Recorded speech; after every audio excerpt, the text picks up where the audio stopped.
이 시간은 잠깐 우리 동영상 보는 시간 갖기 원합니다. 우리 요르단에서 우리 선교사님이 메시지 보내주셨는데 우리 함께 보겠습니다.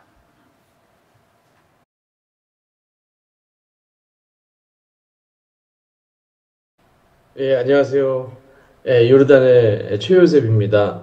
우리 사랑하는 사랑의 선교교회 귀한 성도분들과 또 우리 소병원 목사님, 또 소선희 사모님, 그 외에 정말 만나 뵀던 우리 귀한 권사님들과 또 집사님들, 제가 영상으로나마 인사드리고 싶어서 오늘 이렇게 영상을 보냅니다. 저는 요르단에 와서 계속 요르단과 사우디와 오만과 이런 지역들 돌보면서 계속 지하교회를 개척하고 있습니다. 지난달에는 저희가 터키 이스탄불을 아주 집중적으로 온라인 전도를 했는데 거기서 21명의 영접자와 또 7명이 침례를 받고 싶어하는, 세례를 받고 싶어하는 그런 놀라운 역사가 일어나서 저희가 또 밤마다 그쪽 친구들과 온라인으로 교육도 하고 또 여러 가지 말씀도 나누고 또 삶에 대한 멘토링도 해주고 있습니다. 감사한 것은 이번에 저희 있는 제자 2명이 한 명은 MDB로 한 명은 신학과로 진학하는 일이 있었습니다. 이 2명의 친구들은 전부 무슬림에서 크리스찬으로 바뀐 친구들입니다. 이렇게 무슬림에서 크리스찬으로 바뀐 친구들이 아랍에 있는 신학교를 들어간다는 것은 굉장히 이례적인 일입니다. 아랍에 신학교가 있는데 물론 허가받지 못한 신학교입니다.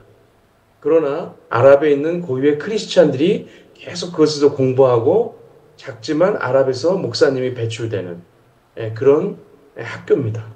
이슬람이 강하고 무슬림 정부가 세기 때문에 신학교가 허락을 받지 못했죠. 어떻게 보면은 지하교회와 같은 것입니다. 그런데 지금껏 무슬림에서 크리스천으로 바뀐 개종자가 그 신학교를 들어간 적은 없습니다. 이유는 아랍 크리스찬들이 원치 않은 것도 있고 무슬림이 공격하는 것도 있고 구교 사람들이 핍박하는 것도 있고 근데 이번에 저희 제자 2명이 당당하게 아랍에 있는 신학교에 가서 공부할 수 있는 그 놀라운 역사와 길을 주님께서 허락하셨습니다. 이것은 뭐냐면 무슬림에서 크리스천으로 바뀐 우리 개종자 친구들이 목사가 될 수 있다는 겁니다. 그러니까는 개종자 교회가 열릴 수 있고 또 이렇게 개종자 친구들에게 침례와 세례를 줄 수 있는 길이 열렸다는 겁니다. 저는 이 너무 기쁜 소식을 우리 사랑의 선교교회 성도분들과 우리 목사님께 또 많이 함께 기도했던 우리 권사님과 사모님과 집사님들과 나누고 싶어서 오늘 이렇게 영상으로 편지를 보냅니다. 그래서 주님께서 이 마지막 시대에 가장 어렵다고 하는 아랍 22개국에 이 무슬림이 가득한 이 어두운 이 땅 가운데서도 주님께서 놀랍게 역사하시고 일하고 계십니다. 그래서 이 작지만 이 열방에 있는 부흥이 또 우리 사랑의 선교교회까지 그렇게 또 흘러가길 원하고 생각나시고 기도하실 때마다 정말 사랑의 선교교회 분들 열심히 기도하시는데 기도하실 때마다 잊지 마시고 이 아랍 지역과 마지막 남은 이 무슬림 지역에서 정말 하나님의 사람들이 일어날 수 있도록 함께 기도해 주시기를 간절히 부탁드립니다.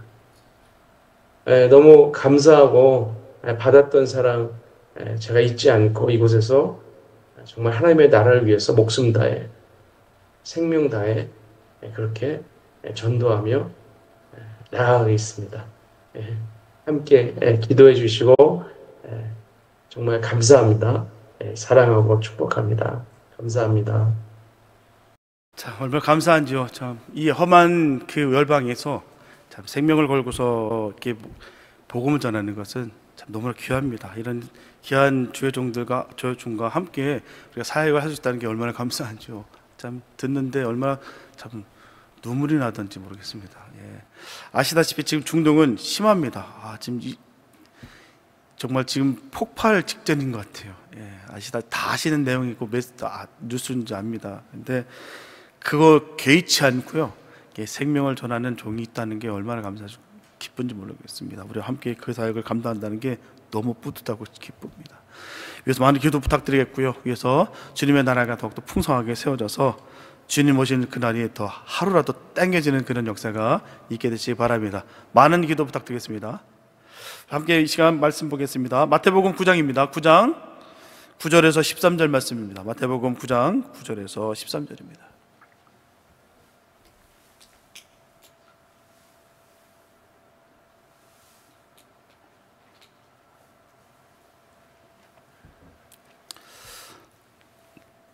마태복음 9장 9절에서 13절 말씀입니다. 주님의 귀한 말씀 우리 한 목소리 함께 힘차게 합독하시겠습니다. 예수께서 거기서 떠나 지나가시다가 마태라 하는 사람이 세간에 앉은 것을 보시고 이르시되 나를 조처라 하시니 일어나 조추니라. 예수께서 마태의 집에서 앉아 음식을 잡수실 때에 많은 세리와 죄인들이 와서 예수와 그 제자들과 함께 앉았더니 바리새인들이 보고 그 제자들에게 이르되 어찌하여 너희 선생은 세리와 죄인들과 함께 잡수시느냐. 예수께서 들으시고 이르시되 건강한 자에게는 의원이 있을 데 없고 병든 자에게라야 쓸 데 있느니라. 너희는 가서 내가 긍휼을 원하고 제사를 원치 아니하노라 하신 뜻이 무엇인지 배우라. 내가 의인을 부르러 온 것이 아니요 죄인을 부르러 왔노라 하시니라. 아멘. 예수님의 12제자 중에서 우리가 쉽게 기억할 수 있는 이름은 아마도 베드로, 요한, 야고보일 겁니다. 특별히 베드로, 요한, 야고보는 예수님으로부터 제일 처음으로 부름을 받은 제자들이에요. 분명 이들이 예수님의 수제자다라는 사실을 어느 누구도 부인할 수 없을 거예요. 누구든 예수님의 수제자는 바로 이들이라 칭할 겁니다. 그래서 예수님께서 죽은 야이로의 딸을 살릴 때에도 이 세 제자와 함께 동행하셨습니다. 그리고 변화산에 올라갔을 때도 이 세자들과만 함께 썼어요. 또 이 세 제자는 예수님으로부터 특별한 사랑을 받았고요, 사랑을 받은 만큼 일도 많이 했어요. 베드로 같은 경우는 초대 예루살렘 교회 수석 사도로서 오순절 성령 운동을 일으켰습니다. 또 야고보는 교회 사상 최초의 순교자가 됐어요. 또 요한은 가장 오래 살아남아서 그리스도의 산 증인의 그런 일을 감당했다는 것이죠. 그리고 베드로, 요한, 야고보 다음으로 많이 알려진 제자로 우리가 꼽을 수 있다고 한다면 안드레, 빌립, 또 도마의 순이 될 것입니다. 하지만 예수님의 제자로서 제자의 명단에만 올랐을 뿐 아무 한 일도 없고 말 한마디도 적어 놓은 적이 없는 그런 제자들도 있어요. 분명히 그들도 제자입니다. 12명의 제자예요. 오늘은 그 중에 한 사람을 우리가 소개하고자 합니다. 그의 이름은 바로 마태입니다. 성경을 통해서 우리가 알 수 있는 대로 마태는 알페오의 아들로 이름을 레위라고도 합니다. 아마 레위라는 이름은 마태가 예수님의 제자로 부름을 받기 전의 이름이었던 것 같아요. 베드로의 이름이 본래 시몬이었던 것 같은 뜻이죠. 마태 지금은 세관에서 세리였어요. 당시 유대 나라에 있었던 세리에는 두 가지의 세리가 있었습니다. 백성들로부터 세금을 받아들이는 세리, 바로 가바이가 있었고요, 또 세관에 앉아서 세무를 담당하던 바로 세리 모케스가 있었습니다. 그 중에 마태는 세관에 앉아 일하던 세리였어요. 모케스. 세리는 자기 백성 유대인들에게서 세금을 받아다 로마 정부에 상납하는 일을 주 업무로 했던 사람들이었어요. 그러다 보니까 자연히 유대인들로부터는 미움을 살 수밖에 없겠죠. 고열을 짜내서 그것을 자기 식민화시켰던 그 침략자들에게 모든 것을 바치는 정말 기생충 같은 인물들이었다라고 그렇게 여겼다는 것이죠. 또 어느 나라를 막론하고요, 미개하고 부정부패가 심한 나라라면 세간에 이 세리치고 부정을 저지르지 않는 사람이 없다는 거예요. 이번에 그 선교사님 말씀 들으니까, 베네수엘라 선교사님 말씀 들어보니까 공항에 모든 물품들을 가져갈 수 없대요. 다 뺏긴답니다. 가져가는 족족 다 뺏긴대요. 뺏겨도요, 아무런 보호를 받지 못한다는 거예요. 법적 증거가 없는 거예요. 그냥 가져가면 끝인 거예요. 그래서 세관들이 하는 말이 그렇답니다. 공항을 백화점이래요. 가져온 족족 자기들이 다 가져가니까 그냥 쇼핑 나오는 마음으로 그렇게 출근한다라고 얘기를 하더라고요. 그냥 갖고 갈 수 있는 게 없어요. 그 좋아하는 라면 하나 못 갖고 갑니다. 그냥 라면을 저번 주에 드시는데 얼마나 맛있게 드시는지. 가는 곳마다 라면 좀 끓여주세요 하는데 어느 성도분 한 명이라도 그 라면을 끓여주시는 분이 없대요. 아, 왜 이런 걸 먹냐고. 좋은 거 먹어야 된다고. 고기는 자기 고기 싫다고, 다른 거 다 싫다고, 그냥 라면 좀 끓여주세요. 안 끓여주세요. 그게 빈말이 아니더라고요. 저번 주 보니까 정말 맛있게 드시더라고요. 그 좋아하는 라면인데 그걸 못 갖고 들어가요. 뺏기니까. 세간에 앉은 마태는 부정이 있고 없고를 막론하고 죄인의 악명을 듣고 있었어요. 저주의 대상이었어요. 저런 인간들은 죽어 없어 마땅하다. 아주 그런 대상이 세례입니다. 마태는 예루살렘에서 다메섹으로 가는 요로에 있었어요. 예수님의 그 초기 전도가 갈릴리와 가버나움을 중심으로 행해지던 중에 마태를 제자로 불렀으므로 마태의 주소는 가버나움으로 추정할 수가 있습니다. 마태가 세간에 앉았을 때 예수님께서 지나가시다가 마태를 보고서 나를 따르라, 나를 좇으라 말씀하셨습니다. 그때 마태가 일어나서 예수님을 따랐어요. 이 말은 예서로 넘길 말이 아닙니다.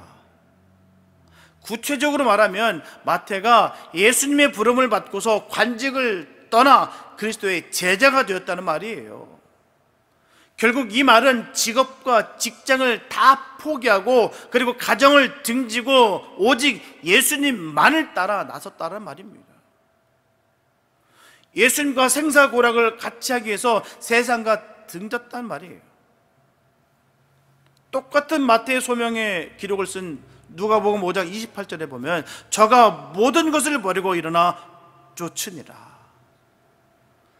일어나 쫓으니라. 여기서 모든 것이라는 것은요, 가정, 재물, 명예, 세상에 대한 모든 소망을 말하는 거예요. 그런데 이 모든 것을 버리고서 예수를 따라 예수의 제자가 되었다는 말입니다. 이것은 절대 쉬운 말이 아니에요. 우리는 그러려니 생각하죠. 내가 가장 애착을 두고 있고, 내가 가장 잘하고, 내가 가장 즐겨하고, 내가 좋아하는 것, 또한 세상 사람들이 다 부러워하고 그것을 선망의 대상이라 한 것이라 한다면은 그것을 버린다는 것은 쉽지가 않다는 것이죠. 어느 누가 그럴 수 있겠냐는 거죠. 이건 누구나 할 수 있는 일이 아닙니다. 이런 일은 하루아침에 될 수가 없어요. 나를 따르라는 그 한마디 말만 듣고서 그런 용단을 내리지 못한다는 거예요. 분명히 마태는 이미 예수님을 너무너무 잘 알고 있었습니다. 예수님의 소문을 이미 듣고 있었다는 것이죠. 예수님의 기적과 이적을 보고 말씀을 듣고 심경의 변화를 분명히 일으키고 있었다는 것입니다. 예수님은 분명히 메시아가 맞아. 내가 지금까지 본 결과 예수는 메시아야. 예수가 메시아라면 그와 같이 일생을 같이 하면 얼마나 좋을까. 예수와 같이 한평생을 산다면 그보다 더 보람된 일이 어디 있을까. 그를 만날 기회가 과연 나에게 있을까. 손가락질 받는 나, 조롱을 받는 나, 다 사람 취급도 하는 벌레 취급하는, 아니 벌레 이하로 취급받는 나를 과연 주님이 만나는 주실까. 그러던 차에 예수님이 찾아오셔서 나를 따르라 하셨어요. 그 말을 듣자 마태는 모든 것을 싹 다 버리고 주님을 따라 나섰습니다. 마태복음 4장 18절부터 22절의 내용을 보게 되면요, 베드로 형제와 야고보 형제가 예수의 제자로 부름을 받은 기사가 있는데 그때도 마찬가지였어요. 예수님께서 갈릴리 해변으로 지나가시다가 시몬과 안드레가 바다에서 그물을 던지는 것을 보시고서 나를 따라오너라, 내가 너희로 사람을 낚는 어부가 되게 하리라 하셨어요. 그때 저희가 곧 그물을 내버려 두고 예수를 쫓았다 기록되어 있습니다. 조금 더 가시다가 세베대 아들 요한과 야고보 앞에서 금을 깁는 것을 보시고 부르셨어요. 저희로 배와 부친을 내버려 두고 예수를 따랐습니다. 이 네 사람이 예수님의 제자가 된 것도 예수를 대하고 즉석으로 처음으로 예수님의 제자가 된 것이 아니에요.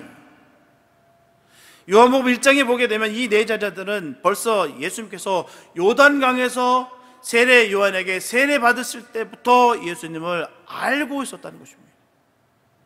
세례 요한이 예수님께서 자기에게로 나옴을 보고 보라 세상 죄를 지고 간 하나님의 어린 양이로다 하면서 자기의 사랑하는 제자 두 사람을 예수님에게 소개했어요. 두 제자는 그날 예수님 계시는 곳에 가서 하룻밤을 요하며 예수님과 교제를 나눴어요.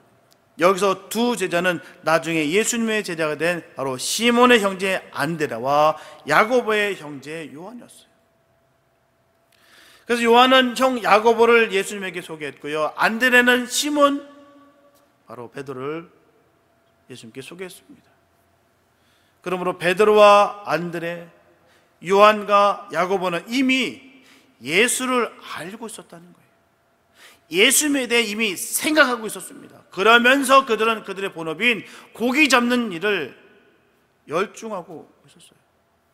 그러던 중에 예수님께서 갈릴리 호숫가에 오셔서 나를 따르라 하셨을 때, 그렇게 부르셨을 때 그들은 모든 것을 버리고서 예수님을 따랐던 것입니다. 이와 같이 예수님이 우리를 부를 때 예수님께서 우리의 모든 것을 다 알고 부르신다는 거예요. 우리의 마음이 어떤 것을 알고 부르십니다. 우리의 장래가 어떻게 될 것을 알고 부르십니다. 우리의 생각으로는 우연히 친구의 권유를 받고서, 내가 지인의 권유를 받고서 교회에 찾아온 것 같지만 예수님께서 이미 우리의 과거와 현재와 미래를 다 아시고 제자가 될 것을 아시고 적당한 시기에 적당한 사람을 통해서 부르신다는 거예요. 로마서 8장 28절과 29절 말씀 보게 되면 우리가 알거니와 하나님을 사랑하는 자 곧 그 뜻대로 부르심을 입은 자들에게는 모든 것이 합력하여 선을 이루느니라. 하나님이 미리 아신 자들로 또한 그 아들의 형상을 본받게 하기 위하여 미리 정하셨으니 이는 그로 많은 형제 중에서 맏아들이 되게 하려 하심이니라. 이처럼 하나님은 미리 정하신 자를 부르시고 부르신 자를 의롭게 하신다라고 했어요. 그리고 하나님은 하나님을 사랑하는 자를 부르시되 그의 뜻대로 부르신다라고 했습니다. 로마서 11장 29절에 보게 되면 하나님의 부르심에는 후회하심이 없느니라고 말씀하셨어요. 하나님 우리를 후회 없이 부르십니다. 우리는 그 후회 없이 따라 주님을 뵙게 된 거예요. 우리가 그냥 거저 이 자리에 앉아있는 거 아닙니다. 하나님께서 불러주셨기 때문에 우리가 이 자리에 온 거예요. 얼마나 감사한지요. 그래서 하나님께서 부르실 때는 준비하고 있어야 되는 거예요. 하나님께서 부르실 때 대답하고 일어나야 될 줄 믿습니다. 하나님께서 부르실 때 모든 것을 버리고 주를 따라야 되는 거예요. 하나님의 부르시는 음성을 귀를 기울여야 될 줄 믿습니다. 이것이 사람의 음성인지 하나님의 음성인지 분별해야 되는 거예요. 하나님의 부르심은 확실하십니다. 하나님을 부르실 때는 그냥 부르시는 거 아니에요. 믿을 사람을 부르신다는 것이죠. 제자 될 사람을 부르신다는 거예요. 그래서 이게 부르심이 과연 사람이 그냥 마지못해서 그냥 인간관계에서 내가 오는 그 부르심인가, 아니면 하나님께서 나를 찾으시는 부르심인가가 명확하게 되는 거예요. 하나님이 나를 찾으셔서 부르신 그 부르심 가운데 온 믿음의 성도는요 결단코 주님을 떠나지 않습니다. 우리가 얼마나 많은 목격됐어요. 우리 삶 가운데 얼마나 많이 목격됩니까?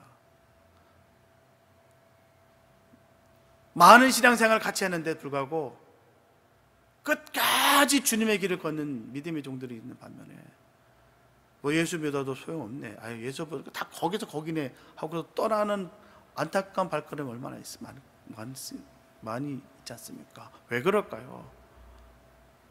부르심의 의미가 거기 있는 것이죠. 하나님의 부르심은 확실하신다는 거예요. 믿을 사람을, 제대될 사람을 부르신다는 거예요. 하나님은 한 번 부르신 사람을 버리지 않습니다. 그리고 하나님은 한 번 부른 사람이 실수한다 할지라도 취소하지 않으신다는 거예요. 부름을 받았을 때 우리는 이미 모든 것은 예정된 것으로 믿어야 될 줄 믿습니다. 부르는 소리를 듣고 즉시 일어나 달려가야 되는 거예요. 하지만 문제는 부르는 소리를 듣지 못하는 사람이 있어요. 불러도 대답하지 않는 사람들이 있습니다. 부르는 소리를 듣고도 따르지 않는 사람들이 있고요, 부르는 소리를 듣고 따르면서도 불구하고 왜 불렀는지도 모르는 사람이 있어요. 안타깝게도 그리스도의 부름을 이해하지 못한 연구예요. 예수님은 죄인을 부르십니다.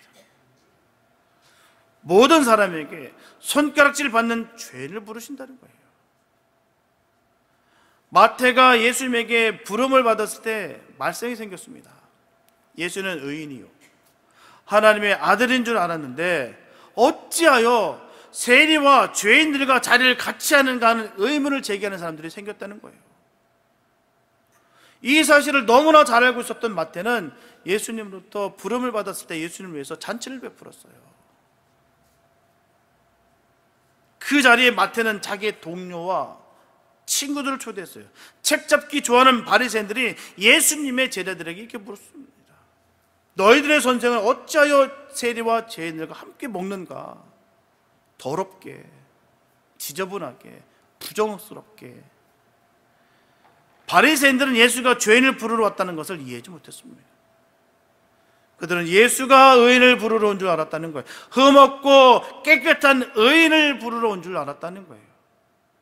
예수는 죄인을 불러 죄를 깨끗이 하여 의인이 되게 하려고 오셨다는 것을 그들은 알지 못했다는 것이죠.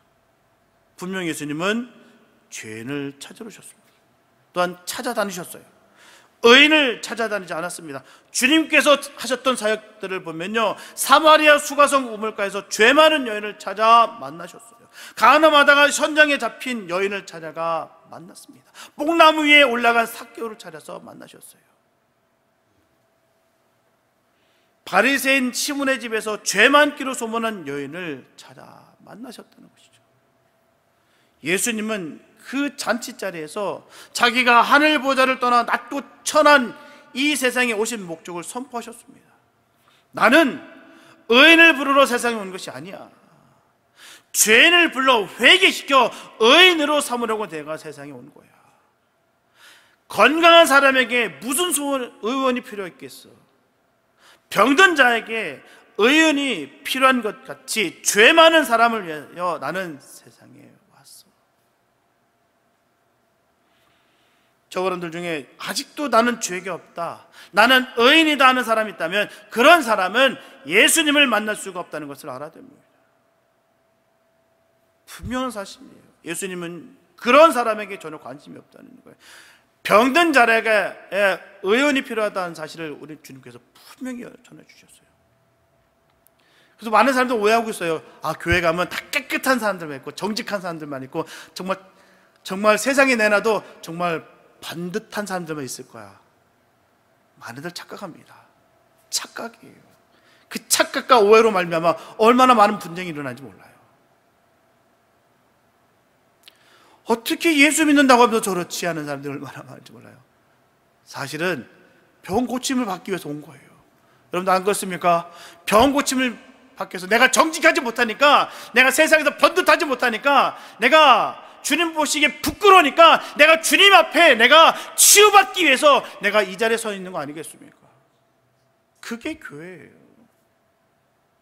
근데 세상 병은 어떻습니까? 예를 들어서요, 뇌경색으로 또 쓰러져서 내가 반신이 불수가 됐어요.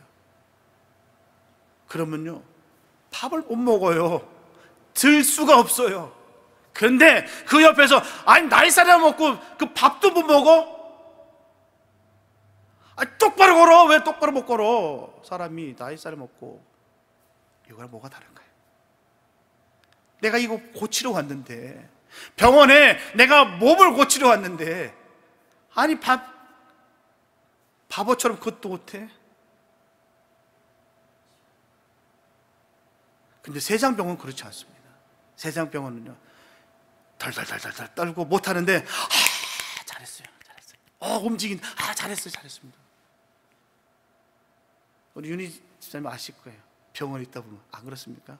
병 고치러 온 거예요. 아프니까 온 거죠. 근데 거기다가 저 바보, 저 못 움직여, 이런 병은 없습니다. 그런 병원은 문 닫게 됩니다. 교회도 마찬가지예요. 아니 어떻게 그럴 수가 있어? 집사가 어떻게, 장로가, 권사가 그럴 수 있어? 그럴 수 있어요. 그러면서 우리가 그걸 알고 깨닫고 내가 회개하고 주님 앞에 변화되는 것이죠. 우리 주님은 그런 사람들을 변화시키길 원하시는 거예요. 병든 자를.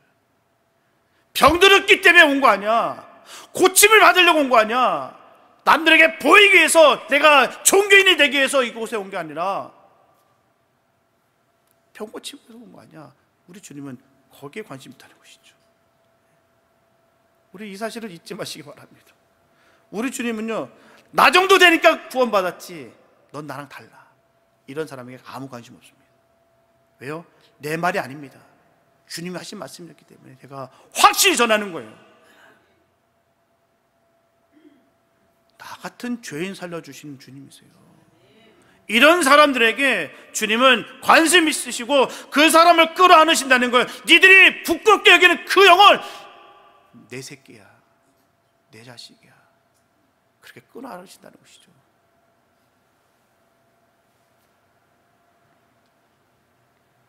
우리는 마음이 깨끗하고 행실이 깨끗하고 모든 사람에게 칭찬된 사람을 예수님이 찾으신 줄 안다는 거예요. 많은 영적 바리새인들이 그렇게 여깁니다. 그러면서 손가락질하고 조롱해요. 나는 달라, 난 니들과 달라, 나는 특별해. 결코 그렇지 않습니다. 분명하게 마태는 죄인이었어요. 모든 사람이 욕을 하는 죄인이었습니다. 마태가 예수님에게 부름을 받지 못했더라면 그는 영원히 그냥 죄인이었을 거예요. 그러나 그는 다행히 예수님께 부름을 받았습니다. 예수님께 부름을 받았을 때 회개하고 의인이 됐어요. 마태는 죄인으로서 의인이 된 표본이었어요. 사람들이 예수와 함께 다니는 12제자 중에서 마태를 볼 때마다 저 사람은 전에 죄인이었다, 세리였다, 그러나 지금은 의인이다, 지금은 예수님의 제자다 소리를 들었을 거예요. 그것이 제대된 마태의 사명이었습니다. 우리 주변에 보면 예수를 안 믿던 사람이 믿기만 해도 전도가 되는 사람이 있습니다. 이를테면 사람을 죽인 사람이 예수를 믿고 진정한 회개를 하고 구원을 얻으면 모든 사람이 사람을 죽인 사람도 믿으면 구원을 얻을 수 있다는 용기를 가지게 됩니다. 몸을 팔던 창기로서 세월을 보내던 사람이 예수를 믿고 새 사람이 되면 모든 사람이 나도 저 사람과 같이 새 사람이 될 수 있다는 희망을 가지게 될 거예요. 기생 라합이 그런 사람이었고요, 사도 바울이 바로 그런 사람이었습니다. 소명에는 바로 하나님의 부르심에는 두 가지가 있어요. 의인으로 부르는 것과 죄자로 부르는 것입니다. 마태에게 있어서 이 두 가지는 동시에 이루어졌어요. 마태는 의인으로 부름을 받았을 때 즉시 그리스도의 제자가 됐습니다. 마태가 이와 같이 두 가지 소명이 즉시 순응하게 된 것은 의인으로 불러주심에 대한 감사와 감격이 너무나도 절실했기 때문이에요. 나는 죄인이다, 죽을 수밖에 없는 죄인이다, 나 같은 죄인을 구원해 주신 이 놀라운 은혜를 무엇으로 내가 보답할 수 있을까? 내가 주를 위해서 내가 무엇을 할 수 있을까? 저 사람들은 주님께서 너는 나의 제자가 되어라 하실 때 예, 나는 일평생 주를 따르는 제자가 되겠나이다 라고 고백할 수 있게 되시길 예수 이름으로 축복합시다. 그런 축복이 넘치길 바랍니다. 주님 앞에 늘 신실하고 그런 고백이 있어야 되는 거예요. 예수 믿은 지 얼마 되지 않은 사람이 예수 믿은 지 오래된 사람보다도 더 큰 일, 더 많은 일을 하는 이유가 바로 여기 있는 거예요. 죄가 깊기에 은혜가 깊은 겁니다. 손가락질하고 소롱하기 입서 그냥 그 영혼을 위해서 기도해 주시기 바랍니다. 저 영혼이 변화돼서 하나님께 귀하게 쓰임받기 원합니다. 이게 우리의 시선이고 이게 바로 주님의 시선이에요. 주님이 원하시는 바입니다. 저 꼬라지 내가 한번 봐야지, 잘하나 보자. 네가 얼마나 됐다고, 예수 믿은 지 얼마나 됐다고 벌써 설치고 나서 네가 얼마나 지식이 많다고, 성경 지식이 얼마나 많다고 네가 뭘 안다고, 내가 지금까지 배운 게 얼마며 내가 영적인 체험한 게 얼마나 많은데 내 앞에서 감히 이런 마음을 버리시기 바랍니다. 그 영혼 보고 하나님 귀하게 써주세요. 하나님 날 만나주신 그 하나님 영혼도 꼭 만나주시고 끝까지 동행해 주세요. 이게 바로 예수님의 마음이고 이게 바로 우리들의 마음을 품어야 될 줄로 믿습니다. 이런 마음을 품어야죠. 그래야 더 감사와 감격과 기쁨이 넘치는 거예요. 은혜가 깊은 곳에 그 삶의 모습 보면 죄가 얼마나 깊었는지 모르도 못해요.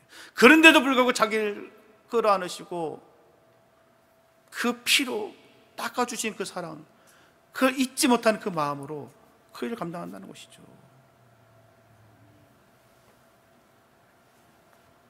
이런 사람 믿는 그날이 곧 그리스도의 제자가 되는 날입니다. 베드로와 요한과 야고보와 마태가 부름받음에 대한 감격이 컸기 때문에 즉시 그리스도의 제자가 됐어요. 그리스도의 제자가 되었기 때문에 3년이라는 그 짧은 그 그리스도의 공생에서 복음 전파의 주역을 감당할 수가 있었다는 것입니다. 만약에 베드로와 요한과 야고보와 마태가 부름을 받고 2, 3년이 지난 후에야 예수님의 제자가 되겠다고 생각을 했다고 한다면 아무것도 못했을 거예요. 하나님, 주님, 나 너무 또 바쁩니다. 지금 나 할 것도 많고요. 이거 잘 정리한 다음에 내가 그 다음에 따를게요. 그렇게 됐다면요, 2, 3년이 흘렀다고 생각해 보십시오.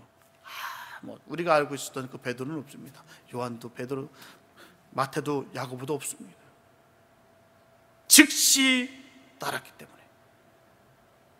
즉시 제자가 된 거예요. 절대로 미루면 안 됩니다. 지체하면 안 돼요. 부르면 즉시 대답하고 곧바로 예수님의 제자가 되어야 됩니다. 회개와 동시에 예수님의 제자가 됐어요. 하지만 예수님의 부름을 받고 예수님의 제자가 되는 것을 미루고 있는 사람들이 있습니다. 믿음이 깊어지면 그때 가서 생각해보고 제자가 될 생각하는 사람도 있어요. 분명한 것은 내일은 아무도 보장할 수 없습니다. 어느 누구도 보장할 수 없어요. 내가 무슨 일을 당할는지 전혀 알 수가 없습니다. 내가 내 마음이 어떻게 변할는지 결코 알지 못합니다. 그래서 오늘 깨달음이 있을 때 결정을 내려야 되는 것이죠. 오늘 감동을 받았을 때 헌신해야 되는 것입니다. 오늘 지금 곧 나도 이제부터 예수의 제자가 되겠다는 소원을 하시기 바랍니다.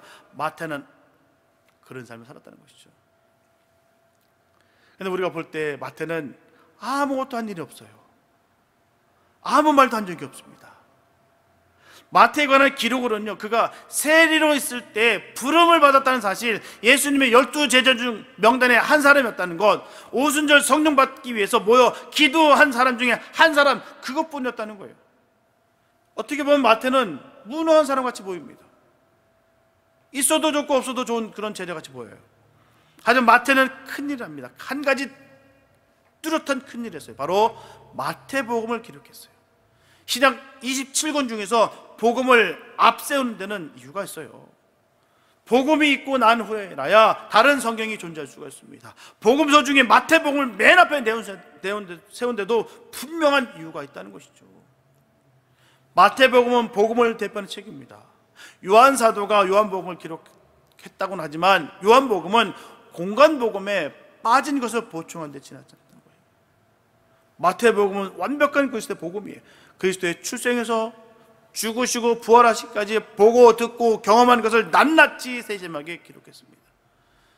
이와 같이 마태가 그리스도에 대해 완벽한 기록을 남겼을 때 자신에 대해서는 전혀 말이 없어요. 자기가 한 말, 자기가 한 일에 대해서는 한마디도 언급이 없습니다. 오직 오늘 본문 5절에 마태라는 사람이 부름받은 일을 남의 일같이 간단히 기록했을 뿐입니다. 마태복음에는 예수님의 이야기뿐이에요. 예수님의 말씀뿐입니다.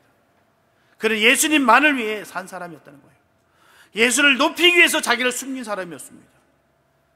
마태에게 있어 예수는 그의 인생의 전부요, 그의 인생의 궁극적 목적이었다는 거예요. 우리가 잘 알고 있듯이 마태는 어떤 직업이라고요? 세리였어요. 세리. 사실 예수님의 12제자 중에서 재정 관리에 있어서는요, 마태를 능가할 사람이 없습니다. 돈을 만지던 사람이었어요. 그런데도 불구하고 그는 자기가 재정을 맡아야 된다고 우기지 않았어요. 내가 전문가야. 지금까지 내가 욕 들어가면서 내가 앉았던 게 돈이었어.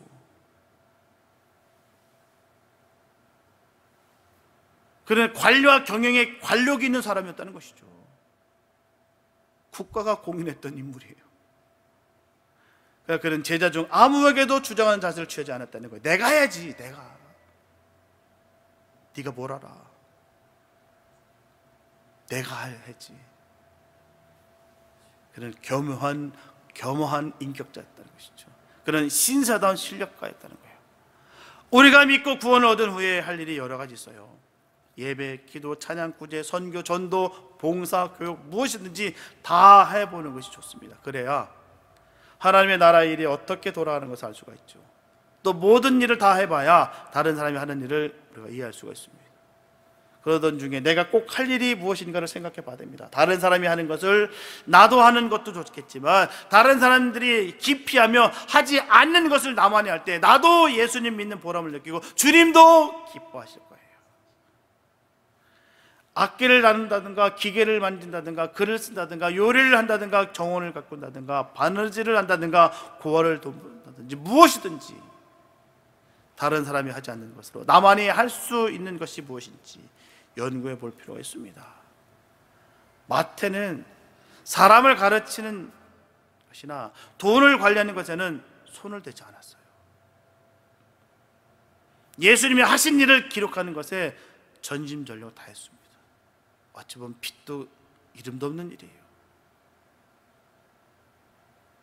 그래서 그는 결국 불후의 명작인 마태복음을 남겼습니다. 마태라는 사람, 그는 세리였어요. 그는 죄인이었습니다. 그는 죄인으로서 의인이 된 사람이었습니다. 그는 죄인으로서 그리스도의 제자가 된 사람이었습니다. 마태라는 사람, 그는 아무것도 하지 않았어요. 아무 말도 하지 않았습니다. 오직 한 가지, 마태복음을 기록해서 예수님만을 높이고 자기를 온전히 숨겼어요. 성숙된 주의 제자된 모습이 아닐 수 없습니다. 이런 삶 되시기 바랍니다. 나는 철저히 가리고 오직 예수만 드러나는 삶을 사시기 바랍니다. 이게 가장 복된, 그를 주님께서 올리십니다. 낮은 데 앉는 자, 말석에 앉는 자, 그를 세우신다는 거예요. 내 명예, 내 이름 하나도 전하지 않았는데 주님은 다 알고 계신다는 사실이에요. 이게 중요해요. 어떤 사람들은요, 조금이라도 자기 안 알아줄까 봐 싶어서 근데 웃기는 건요, 그게 다 보여요. 막 자기를 알아주기 원하는 그 모습이 아닌 척하지만 자기는 모르는 것 같은데, 다른 사람 다 모르는 것 같은데 사람들 다 알아요. 그러면요, 일단 접고 봅니다. 에휴, 그렇지. 근데 정말 성숙된, 정말 그리스도의 사랑을 깨닫고 정말 그 안에 거하는 사람들은요, 그거 아무런 관심이 없습니다. 주님이 나무 하시니까, 주님이 하시는 게 더 귀한 걸 아니까. 그리고 그러므로 인해서 내가 그날에, 주님 만나는 그날에 내가 상급받을 것을 내가 알기 때문에 더더욱더 감춥니다. 오히려 드러날까 싶어서, 오히려 주님이 감춰주고 내 이름이 드러날까 봐 더 안달복달합니다. 더 면목 없어서 부끄러워서 그런다는 거예요. 어쩔 수 없이 이름이 막 드러난 사람들도 있어요. 근데 그래서 은근히 즐기는 사람이 있다고 한다면 아직 모르는 거고요. 또한 그게 막 드러났다고 해서 기뻐하는 사람 아직도 먼 것입니다. 정말 이름이 드러나가지고 막 몸부림쳐야 된다. 예수가 드러나야 되는데, 이제 늘 눈이 말씀드리지 않습니까? 예전에 옥가는 목사님, 그 무명의 그 기척교회 목사 보고 막 난 당신이 더 부러워 했다는 그의 음성이, 그 말이 얼마나 귀한지 몰라요. 예수가 드러나야죠. 예수만 드러나는 삶을 사시기 바랍니다. 결코 손해보지 않아요. 하나님은 더한 것을 채워주시고요. 또한 우리는 안 주셔서 감사합니다. 주님의 제자가 된 것도 만나도 감사하고요. 천국에 한 귀퉁이만도 내가 감당할 수 있어도 감사합니다. 내가 천국 갔는데요, 뭐가 부럽습니까? 주님이 나와 함께 하는데요. 다른 게 부러울 거 없습니다. 주님이 나와 함께 하는 게 제일 좋은 거예요. 그 은혜가 있기를 바랍니다. 그게 진짜예요. 주님과 늘 공유하며 늘 주님과 교통하며 주님께서 주신 그 은혜를 누리는 것이 가장 복되는 거예요. 나를 감추실 때 그런 역사가 일어날 줄 믿습니다. 사랑하는 성도 여러분, 여러분들은 12명의 그 제자 중에 어떤 유형의 제자가 되길 원하십니까? 베드로와 같은 열렬한 그 제자가 되길 원하시나요? 아니면 요한과 같은 사랑의 제자가 되길 원하시는가요? 야고보와 같은 순교하는 제자가 되길 원하시나요? 아니면 마태와 같이 그리스도를 높이고 자기를 숨기는 제자가 되길 원하시는가요? 우리 무엇보다 먼저 마태 같은 제자가 되어야 될 줄 믿습니다. 철저하게 나의 이름을 감추고 예수를 드러내고 날 구원해 주신 그 놀라신 그 사랑을 감사하며 믿음에 지켜나가는 복 있는 삶 되시기 바랍니다. 그래서 죄인으로서 그리스도의 제자가 되어 예수를 높이고 자기를 숨기는 복 있는 성숙한 성도가 다 되시기를 예수님의 이름으로 축원합니다. 기도합니다. 사랑해 주신 감사합니다. 아버지, 오늘 마태라는 인물을 한번 봤습니다.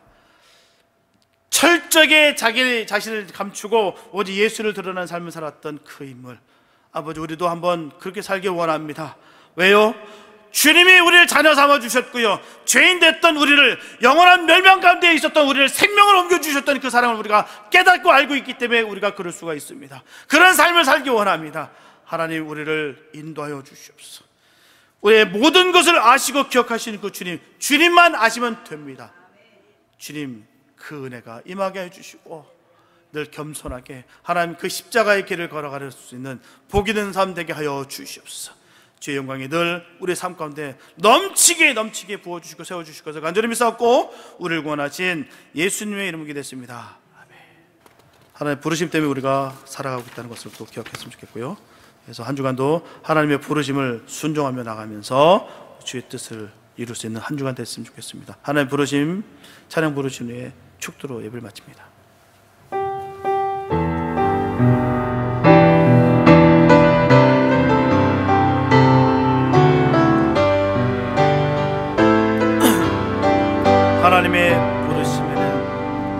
하나님의 부르심에는 후회하심이 없네. 내가 이 자리에 선 것도 주의 부르심이라.